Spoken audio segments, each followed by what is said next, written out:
Another day of another gala. Kaya tara, gumala at magpaka-feeling turista. Charot! Hi guys! For today's videos nga, gagala tayo ngayon. Yes!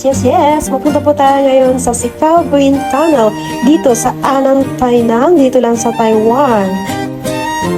Gabi pa nga lang ay biglang nagkayakagana pumunta dyan sa Sicao Green Tunnel, and kaya naman sana na yun ng umaga ay umalis na kami. Siguro simula sa aming dorm hanggang doon ay mga kulang isang oras lang naman ang aming biyahe. And ayan nga nung kasama ko, ayan may pakaway-kaway pa sila, and first time nga namin na magkakasamang nakamotor. Ayan, happy naman mga person. And nung time nga na yan yung panahon ay medyo makulimlim, kaya naman nagdadasal kami sana hindi umulan, pero sa kasabihan pala ay umulan. Di ba? Pagdating nga namin dyan, ayan, malapit na kami. Pagdating nga namin dyan ay umaambon na. Medyo malungkot nga kami kasi first time nga namin na magkakasabing kaming tatlo na nakamotor, pero inulan pa. And sabi nila is blessing. Uy, blessing. Charot. And pagdating nga namin dyan ay kumuha na kami, ay bumili na kami ng ticket. And yung ticket nga pala guys is 200 NTD, and pwede na kayo sumakay sa kanilang water raft. And ayan, nagbayad na nga kami. And kahit na naambon na, sige, tuloy pa rin. Go pa rin ang mga person. And namigay nga sila ng palibreng raincoat. And ayan, sumakay na kami sa kanilang water raft. And may may pasalukot. Diba? Hindi kompleto kung walang ganyan guys. So syempre, and ayan na nga, ay namili na nga kami ng aming upuan. And napili nga namin na upo sa may likod para magandang view. Diba? And ayan na nga pala guys yung mga kasama namin. And sabi niya is mga 14 mga tao ang kayang sakay ng yung water raft nila. Nakasakay na nga kami dyan. Habang nandiyan na kami ay may isang nagsasalita or may nagtutour, gagayad sa amin kung anong makikita namin. Wow, hindi ko naman maintindihan sinasabi niya guys. Yung time na nga yan guys ay anim lang kami mga Pinoy, and karamihan ng mga kasama namin ay mga Taiwanese. So ayan, kami lang nagkakaintindihan, diba? Choris. And dahil nga sa likod kami nakaupo, diba ang ganda ng view, mga likod, ang mga ulo. And ayan, si ate girl, selfie. And dahil medyo mali tayo, ayan, wala kami masyadong makita.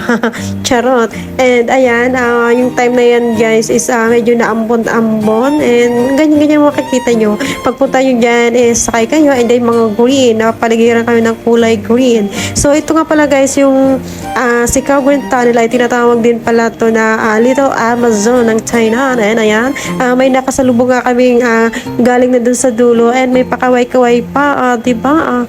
Feeling mga artista, mga first son, Charis.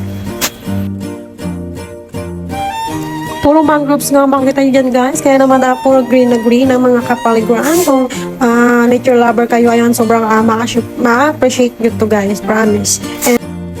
At ayan naman si babe, masyadong serious ang person. And ako nga yan, nagbabalak akong tumayo pero bawal, nagagalit ang tour guide. And pinagkasabihan din ako ni babe na bawal tumayo, baka daw kasi ako mahulog. Mahulog sa iba. Charot! Kapag nakasakay na kayo dito guys, bawal yung pasyala-syala kasi baka maiwan yung inyong ulo. Charot. Kasi baka yung masyadong mababa kasi yung mga kahoy, yung mga mangrove. So kailangan alert kayo kasi baka matamaan yung ulo nyo. So ayan yung ng tour guide. So siya yung nagsabi if kailangan nyo iwaba yung ulo nyo, gano'n. Kasi nga masyadong mababa. And kaya kapag may nadadaanan kami, ayan, medyo inaano namin yung ulo namin kasi baka maiwan. Charot. Mga 30 minutes mahigit nga guys yung pagsakay namin dito. And ayan, so kung gusto niyo mag-enjoy gusto niyo makakita ng green na green, ayan, punta kayo dito guys. Try niyo yung ganito. Parang inspired din pala sila sa yung sa Vietnam, may ganito din sila. And ayan na, muntik na akong matama ng ulo dyan dahil napakababa na ng kahoy. And ayan na naman, may nakakasalubong na naman kami. And every time nga na may nakakasalubong kami, ayan, pakaway-kaway ang mga person. And ayan, nag-i-stop kami nga kasi nga para dumaan yung sa kabila. Di ba? Ang ganda, ang cute nila.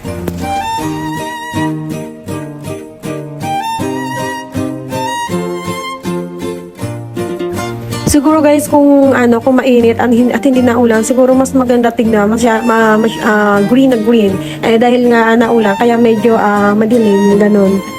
Pero kung nature lover kayo, ayan, ma-appreciate nyo talaga, sobrang ganda. And ayan lang makikita nyo, and kung gusto nyo magmuni-muni or ma-relax yung utak nyo, ayan, pumunta kayo dito, sumakay kayo dito, try nyo yung ganito activities, ang ganda guys. Yun nga lang, kami is naulan, ganyan. And ayan, isang ikot lang yan. And after mga 30 minutes mahigit, ayan, babalik na kami dun sa pinanggalingan namin. And dyan nga pala guys, may mga tanim na mga ganyan. Hindi ko alam kung anong pangalan niya, pero may mga nakasulat dyan kung anong klase nga species, mga ganyan. Species. Uy, charot.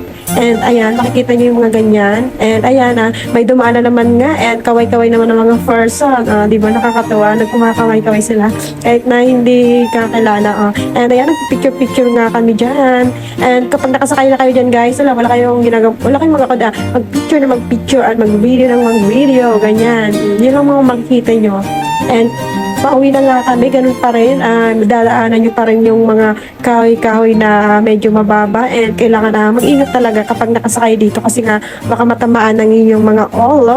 Di baka maiwan. Baka hindi nyo na malayan na naiwan na yung ulo nyo. Charot. And ganyan. Kapag sumakay kayo dito guys, piliin nyo yung upuan yung nasa dulo kasi maganda yung view. And kahit na yun nga lang, medyo maingay kasi yung makina nila nasa likod. And ayan, nag-a-attempt na naman nga akong tumayo kasi nga gusto kong may picture na nakatayo and pinapagalit ako ni Babe dyan. So ganyan-ganyan na lang, imot-imot na lang first son. So ayan, yun na naman makita nyo. And yung time na yan guys is pabalik na kami doon sa pinanggalingan namin. And ayan, picture-picture na lang ang ate girl nyo. And ayan nga si Babe, masyadong seryoso. And ayaw na magka-picture. Artista yan.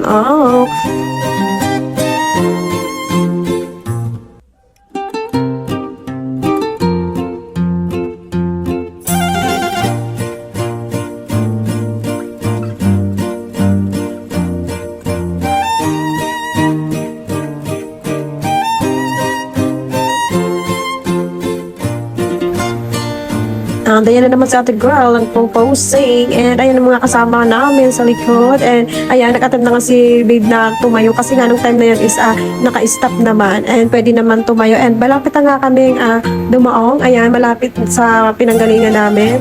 Ayan. And ayan, bumaba na kami. And sulit na sulit. Nung time na nga na yan is palakas na yung ulan. Di ba? Gala pa more. And hanggang dito na lang guys. Thank you for watching and see you on my next vlog. Bye!